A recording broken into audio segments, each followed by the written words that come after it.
Hello everyone, welcome to my channel.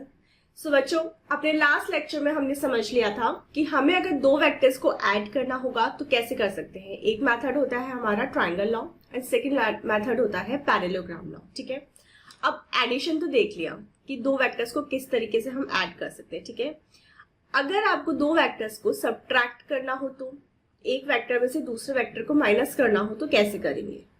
देखो, vectors का subtraction समझने से पहले हम एक और इम्पॉर्टेंट चीज समझेंगे और वो है आपका multiplication of vector by a constant. ठीक है, कोई भी वेक्टर है आपका और उसको अगर आपने कांस्टेंट टर्म से या कांस्टेंट से मल्टीप्लाई कर दिया तो उसका उस वेक्टर के ऊपर क्या इफेक्ट होगा। ठीक है, अब देखो, कांस्टेंट दो तरीके के हो सकते हैं, पॉजिटिव भी हो सकता है, नेगेटिव भी हो सकता है। ठीक है, अगर हम पॉजिटिव कांस्टेंट की बात करें, मान लो कि प्लस के, ठीक है, प्लस के कोई एक नंबर हो गया, जैसे +2 हो गया, +3 हो गया, +4 हो गया। ठीक है, इसका मतलब क्या हो गया, जैसे कि 2 है, 3 है, 4 है, जितने भी पॉजिटिव कांस्टेंट है, पॉजिटिव नंबर है, वो सब आपके पॉजिटिव कांस्टेंट हो गए। ठीक है, उसका अब क्या इफेक्ट होगा वो देखते हैं। आपके पास एक वेक्टर है, मान लीजिए ए वेक्टर, जो है आपका 2 मीटर ईस्ट। ठीक है, यानी कि कुछ इस तरीके से है आपका वेक्टर। अब आपने अगर इसको किसी पॉजिटिव नंबर से मल्टीप्लाई कर दिया, मान लीजिए आपने इसको 2 से मल्टीप्लाई कर दिया, तो ठीक है, तो ये वेक्टर क्या हो जाएगा, 2a वेक्टर। 2a वेक्टर का जब इससे मल्टीप्लीकेशन होगा, इसकी वैल्यू क्या है, 2 मीटर, तो ये कितना हो जाएगा आपका 4 मीटर। अब देखो, ये जो कांस्टेंट टर्म है 2, ये आपकी डायरेक्शन से तो मल्टीप्लाई नहीं होगी, ये तो एक नंबर से ही मल्टीप्लाई हो सकती है। ठीक है, तो आपका जो नया वेक्टर बन जाएगा, a डैश वेक्टर मान लेते हैं, वो क्या हो गया आपका 2a वेक्टर हो गया, और उसकी का जो मैग्नीट्यूड है वो कितना हो गया आपका 4 मीटर। ठीक है, पहले कितना था 2 मीटर, उससे 2 मल्टीप्लाई होके कितना हो गया आपका 4 मीटर, और डायरेक्शन क्या हो गई आपकी ईस्ट डायरेक्शन। मतलब कि अगर अपन ने पॉजिटिव कांस्टेंट से किसी वेक्टर को मल्टीप्लाई करा तो उसका जो मैग्नीट्यूड है वो उतने ही टाइम्स इंक्रीज हो जाता है, लेकिन उसकी डायरेक्शन चेंज नहीं होती। ठीक है, तो ये हमारा ए वेक्टर था, तो दूसरा क्या हो जाएगा आपका, इससे जस्ट डबल 2a वेक्टर हो जाएगा। ठीक है, डायरेक्शन सेम रहेगी, मैग्नीट्यूड इंक्रीज हो जाएगा। ठीक है, अब ये तो बात थी आपकी पॉजिटिव कांस्टेंट की। अब अगर कोई नेगेटिव कांस्टेंट हो तो, जैसे कि मान लीजिए कोई आपके पास नेगेटिव कांस्टेंट है, कोई नेगेटिव नंबर है, k इज इक्वल्स टू है -2, -3, -4। ठीक है, अब क्या होगा, मान लीजिए सेम आपके पास वेक्टर है A vector which is 2 metre east, यानी कुछ इस तरीके से। ठीक है, ये आपका ए वेक्टर है। अब अगर आपने इसको किसी नेगेटिव नंबर से मल्टीप्लाई करा, ठीक है, मान लीजिए नया वेक्टर है आपके पास ए डैश वेक्टर, ये भी वेक्टर ही होगा, ए डैश वेक्टर आपके पास एक नया वेक्टर है जो है -2, आपने मल्टीप्लाई करा इससे, और ए वेक्टर। ठीक है, आपने ए वेक्टर को -2 से मल्टीप्लाई करा, तो देखो इसकी वैल्यू पे क्या फर्क पड़ेगा उसको समझना अच्छे से। हमने -2 को इससे मल्टीप्लाई करा तो क्या हो जाएगा, -4 मीटर ईस्ट। ठीक है, या फिर हम इसको लिख सकते हैं 4 मीटर माइनस ऑफ ईस्ट। ठीक है, और माइनस ऑफ ईस्ट का मतलब क्या हो गया, अपोजिट ऑफ ईस्ट, तो ये हो जाएगा आपका 4 मीटर वेस्ट। ठीक है, मतलब जो डायरेक्शन है वो क्या हो गई आपकी, अपोजिट हो गई। पहले ए वेक्टर ऐसे था, अब ये जो दूसरा वेक्टर है वो उसका मैग्नीट्यूड भी इंक्रीज हो गया, और जो डायरेक्शन है वो क्या हो गई, अपोजिट हो गई। तो डायरेक्शन आपकी इस डायरेक्शन, इस तरफ हो जाएगी ए डैश वेक्टर। ठीक है, ए वेक्टर ये है, तो ए डैश वेक्टर क्या हो गया आपका, अपोजिट हो गया। तो आप मतलब कि जब आप पॉजिटिव नंबर से मल्टीप्लाई करते हो किसी वेक्टर को तो उसका मैग्नीट्यूड इंक्रीज हो जाता है, पर डायरेक्शन में कोई चेंज नहीं आता। लेकिन अगर नेगेटिव नंबर से आपने मल्टीप्लाई करा तो क्या होता है कि उसका मैग्नीट्यूड तो इंक्रीज होता ही है, साथ में उसका जो डायरेक्शन है वो अपोजिट हो जाता है। जैसे कि अगर कोई वेक्टर है, मान लीजिए ये है आपका ए वेक्टर, तो -2a वेक्टर कैसे हो जाएगा, इसका जस्ट डबल और उसका डायरेक्शन इसका अपोजिट, तो -2a वेक्टर। ठीक है, अगर आपके पास कोई वेक्टर है कुछ इस तरीके से 3b वेक्टर, ठीक है, इसकी वैल्यू है 3b, या सिंपली इसको b वेक्टर ही ले लेते हैं। ठीक है, 3b की जगह मान लीजिए ये आपके पास एक वेक्टर है b वेक्टर।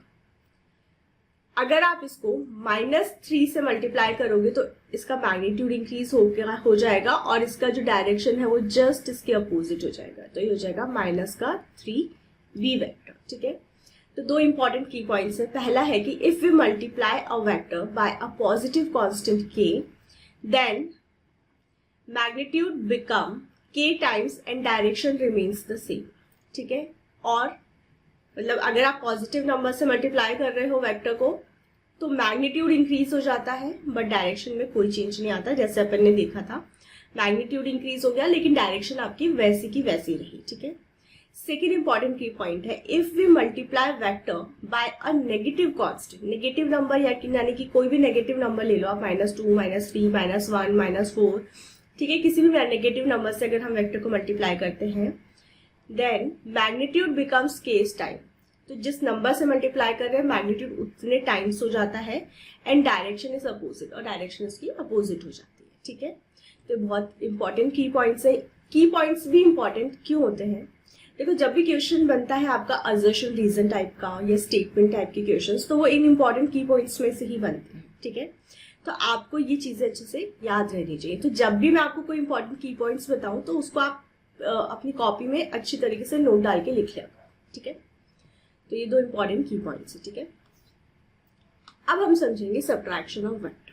देखो, वेक्टर्स एडिशन हम देख चुके थे कि दो वेक्टर्स हैं आपके पास, उसको ऐड करना हो तो कैसे करेंगे। ठीक है, और आपके पास आया था कि a vector plus b vector क्या होता है, आपका r वेक्टर हो जाता है। ठीक है, अब सब्ट्रैक्ट करना हो तो सब्ट्रैक्ट का मतलब क्या है, अगर आपको a वेक्टर में से माइनस करना है b वेक्टर तो कैसे करेंगे।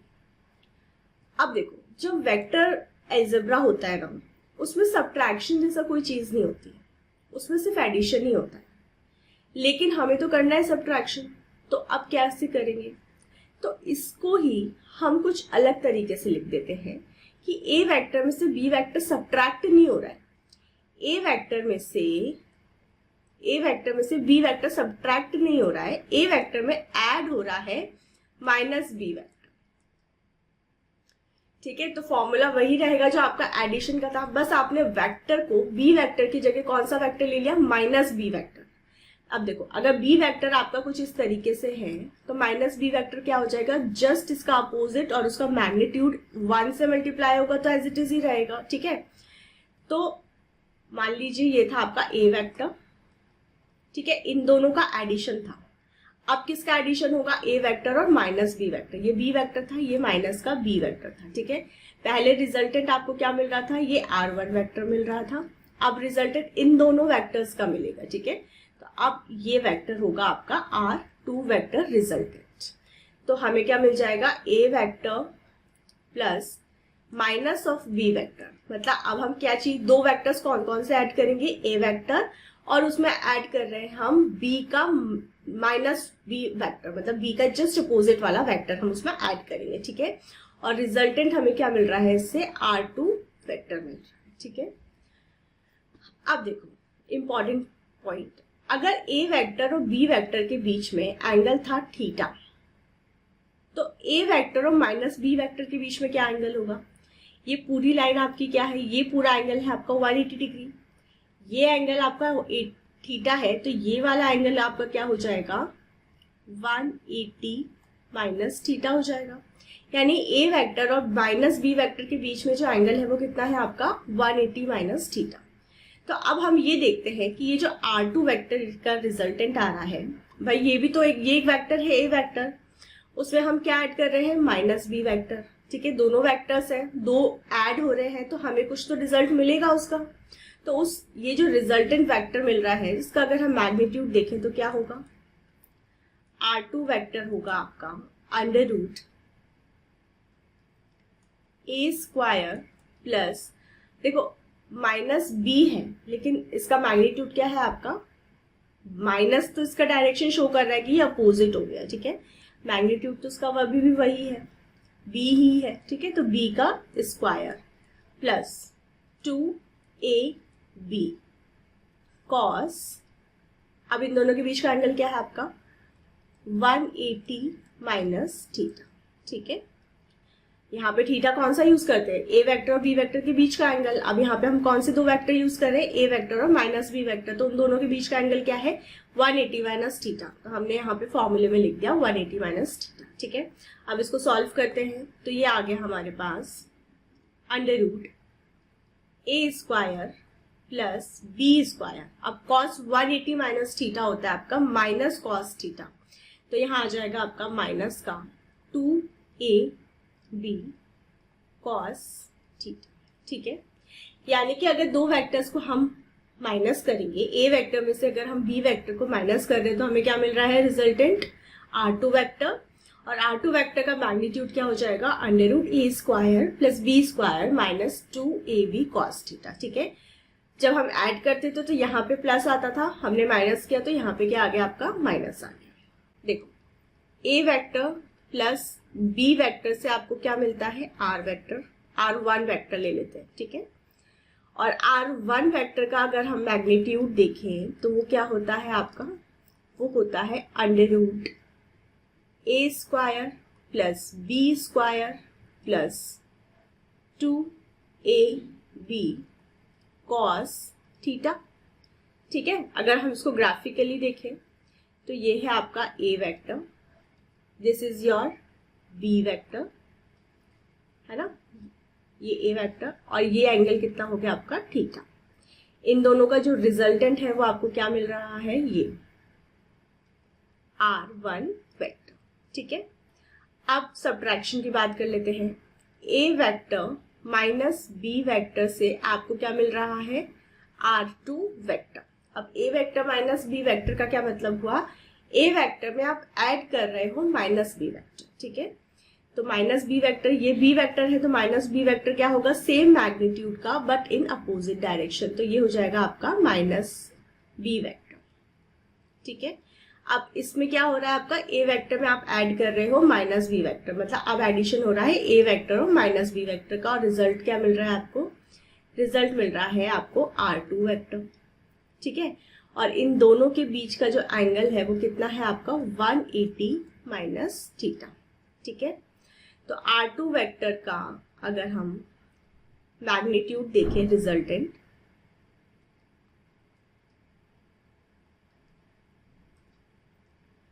तो R2 वेक्टर का मैग्नीट्यूड कितना हो जाएगा आपका, under root A square plus B square minus 2ab cos theta.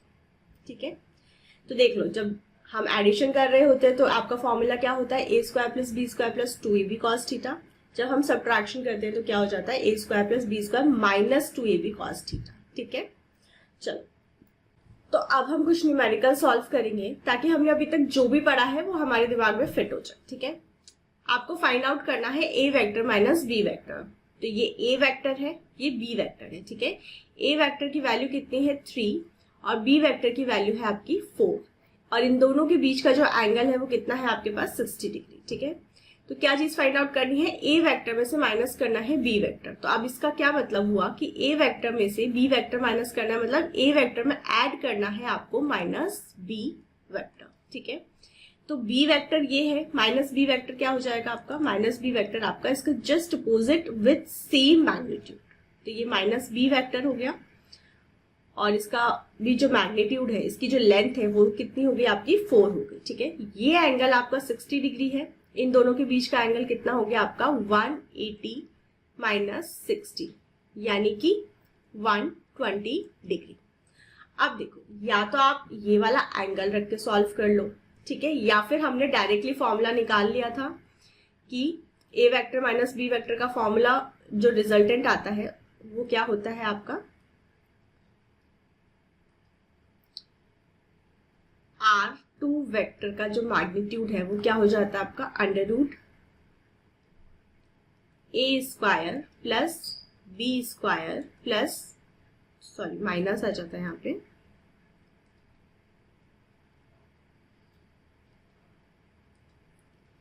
Minus 2ab cos theta. ठीक है, तो वैल्यूज रख देते हैं। ये हो गया आपका अंडर रूट ए का स्क्वायर कितना हो गया 9, बी का स्क्वायर कितना हो गया आपका 16 minus 2 into 3 into 4 into cos 60 की वैल्यू क्या होती है आपकी 1/2, तो 2 से 2 चला गया। ठीक है, ये दोनों ऐड होके कितना हो गया आपका 25 माइनस 4 3 12, ये हो गया रूट में। तो आंसर कितना आ गया आपके पास, अंडर रूट 5 में से 2 गए तो 3 और 1, यानी कि इन दोनों का जो सब्ट्रैक्शन है उसका रिजल्टेंट कितना आ रहा है आपका अंडर रूट 30। ठीक है, चलो एक और क्वेश्चन है। वेलोसिटी वेक्टर्स आपको गिवन है, ठीक है, और आपको बताना है जो रिजल्टेंट है उसकी डायरेक्शन क्या होगी। तो ये v1 वेक्टर है जिसकी वैल्यू क्या है 5 मीटर पर सेकेंड है। ये v2 वेक्टर है, इसकी वैल्यू क्या है आपकी 5 मीटर पर सेकेंड है। ठीक है, तो v1 वेक्टर किस डायरेक्शन में है, ईस्ट में, v2 किस में है आपका नॉर्थ में। अब v1 वेक्टर में से आपको v2 वेक्टर माइनस करना है, तो क्या हुआ इसका मतलब कि आपको v1 वेक्टर में ऐड करना है माइनस v2 वेक्टर। ठीक है, तो ये v2 वेक्टर है, माइनस v2 वेक्टर कैसा हो जाएगा इसका, just opposite with same magnitude. तो पहले हम इस v2 वेक्टर को पैरेलली शिफ्ट करके अगर हम यहाँ पर ला देते हैं, ठीक है, हमने क्या कर दिया, टेल टू टेल कनेक्ट कर दिया। ऐसा क्यों करते हैं हम, अगर हम पैरेलोग्राम मेथड से इसको ऐड करेंगे तो। ठीक है, तो ये हमारा v2 वेक्टर और माइनस v2 वेक्टर कैसे हो जाएगा, ये हो गया हमारा माइनस का v2 वेक्टर। ठीक है, अब ऐड किसको करना है, v1 वेक्टर और माइनस v2 वेक्टर, तो इनका रिजल्टेंट आपको किस डायरेक्शन में मिलेगा, इस डायरेक्शन में मिलेगा। ठीक है, ये है आपका ईस्ट और ये है आपका साउथ, तो v2 वेक्टर का जो डायरेक्शन है वो क्या हो जाएगा आपका साउथ ईस्ट। तो डायरेक्शन तो आपको पता चल गया कि साउथ ईस्ट है। ठीक है, अब हम मैग्नीट्यूड देख लेते हैं। तो मैग्नीट्यूड, अब मान लीजिए इसका मैग्नीट्यूड है v वेक्टर, तो v वेक्टर का जो मैग्नीट्यूड है वो क्या होगा आपका under root v1 square plus v2 square minus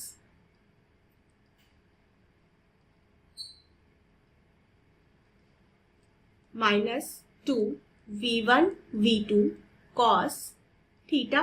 ठीक है, तो इन v1 वेक्टर और माइनस v2 वेक्टर में के बीच में जो एंगल है वो कितना है 90 डिग्री। सेम आपका v1 वेक्टर और v2 वेक्टर में है। ठीक है, ये v2 वेक्टर है, इसके बीच में भी जो एंगल है वो कितना है आपका 90 डिग्री। तो cos 90 की वैल्यू क्या होती है आपकी 0, यानी कि ये पूरी की पूरी टर्म क्या हो जाएगी 0 हो जाएगी।